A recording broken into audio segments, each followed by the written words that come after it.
Kalau perlu kasih saya untuk operasi intelijen Pak, saya bikin Amerika sama Cina malah perang Pak. Kasih gua satu pesawat kapal induk, kapal perang. Saya tembak satu nuklir ke Cina, nanti Cina bilang tuh Amerika tuh ya udah biar tembak-tembakan, udah kita yang masuk duluan. Kalau perlu gua jadi bajingannya Pak. Jadiin gue persona non grata Pak, orang yang tidak disukai dunia Pak. Kasih saya untuk izin untuk operasi intelijen. Saya masuk, saya tembak itu satu rudal ke Cina, terus nanti tembak-tembakan, mereka perang Pak. Mereka perang, kita manfaatin untuk membangun ekonomi. Saya dibenci dunia nggak apa-apa Pak, tapi dicintai tanah air nggak apa-apa Pak.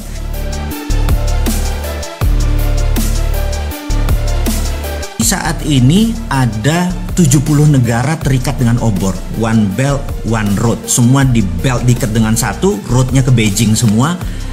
Jadi cara dia memprinting yuan adalah berbasis project di negara orang. Saya ulangi lagi ya, IMF memprinting money dolarnya menggunakan project di negara lain, dan itu sekarang ditiru oleh obor One Belt One Road-nya dia. Jadi negara-negara 70 negara, ada Pakistan, ada Sri Lanka, Papua Nugini. Mungkin 60% portfolionya diambil oleh obor tadi. Jadi dia ngeprint yuan berbasis project di negara lain gitu ya. Nah, apa yang Amerika lakukan adalah Amerika mau melakukan deoborisasi.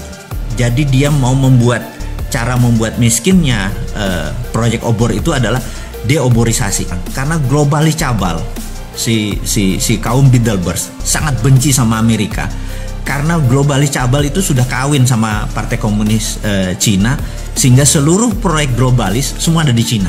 Jadi sekali lagi, ini menarik nih. Cina pasang badan sebagai underlying, sebagai pondasi dari seluruh globalis cabal.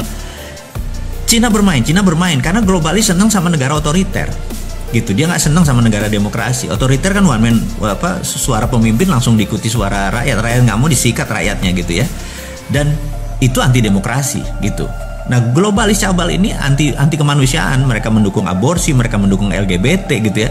Sementara itu bukan portfolionya Bosman. Portfolionya Bosman adalah kita mendukung life, kita anti aborsi, orang aborsi kita nggak boleh, kita nggak mendukung LGBT dan lain sebagainya.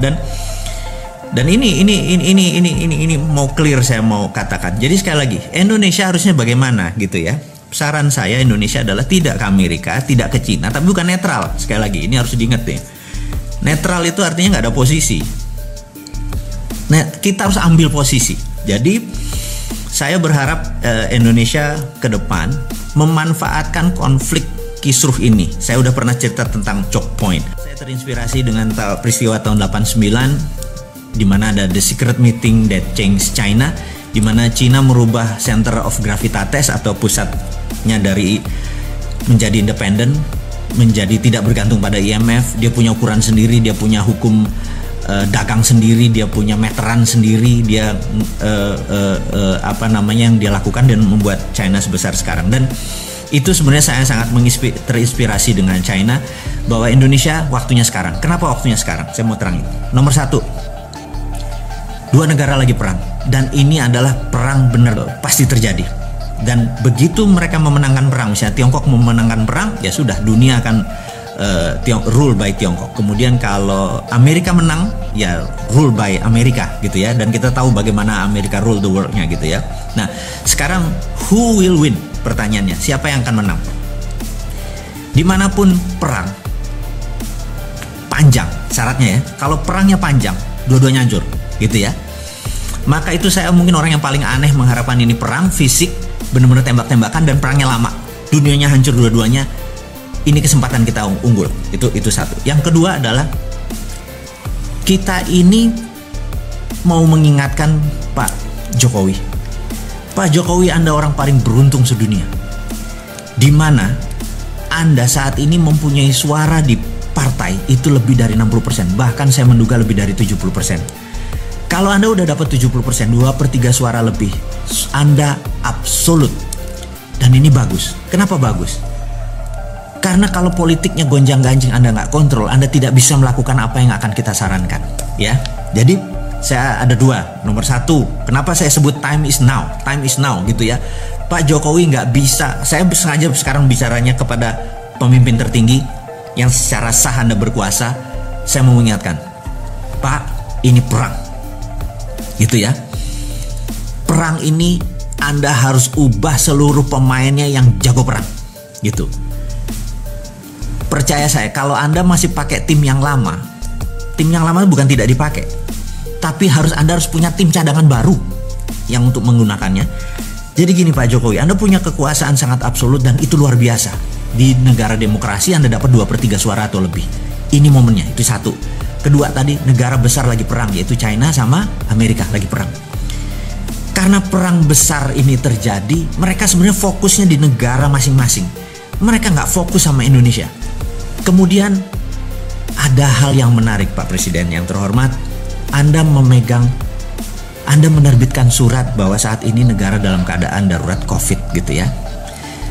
Dengan undang-undang, dengan perpu, saya lupa perpu atau perpres ini ya, bencana nasional ini, Anda bisa lead negara ini menjadi sangat ngebut, di mana dunia yang lainnya akan lumrah. Iya dah, nggak apa-apa deh gitu ya. Dan terakhir yang nomor 4 Pak Jokowi, saat ini semua negara melakukan yang namanya deglobalisasi. Deglobalisasi artinya dulu kan ada namanya global supply chain. Jadi ini nyuplai ke sini, nyuplai ke sini, rumit sekali global supply chain. Sekarang banyak negara yang lagi diblok, lagi nutup, lagi mau perang dan sebagainya.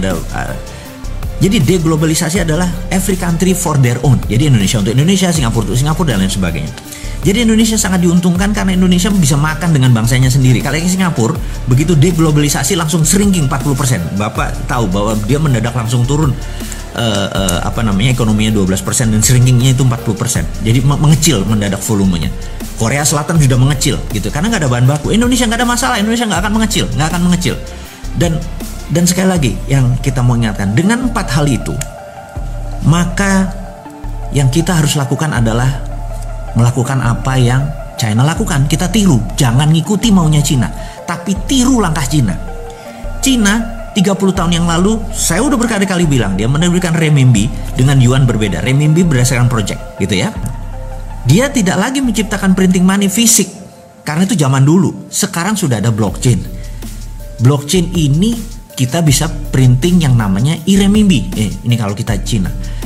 Gunakan e-rupiah untuk membangun ekonomi Indonesia seperti halnya e-renminbi.